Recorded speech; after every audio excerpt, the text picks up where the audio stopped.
गजा में बढ़ती कशीदगी पर सऊदी अरब का अहम फैसला, OIC इजलास बुला लिया। मीडिया रिपोर्ट्स के मुताबिक सऊदी अरब ने इस्लामी ताउन तंजीम वज़रा ख़ारजा हंगामी इजलास तलब कर लिया। इस्लामी ताउन तंजीम के वज़रा ख़ारजा की हंगामी इजलास में गजा में बढ़ती कशीदगी पर तबादला ख्याल किया जाएगा, जबकि OIC वज़रा ख़ारजा गजा में बढ़ती कशीदगी का जायजा लेंगे। OIC जनरल सेक्रेटेरिएट की जानिब से गजा में इसराइली फौज की जारियत की एक बार फिर मजम्मत की गई है। OIC की जानिब से इसराइल को अक़वाम मुत्तहिदा की करारदादों को नजरअंदाज करने का जिम्मेदार ठहराया गया है।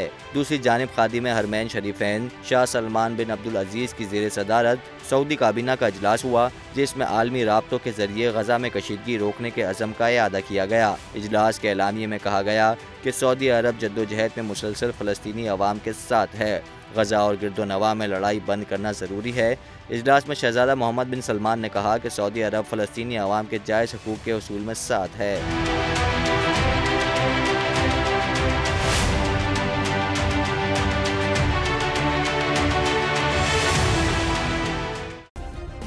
सब्सक्राइब करें और बेल दबाएं ताकि कोई खबर रह न जाए।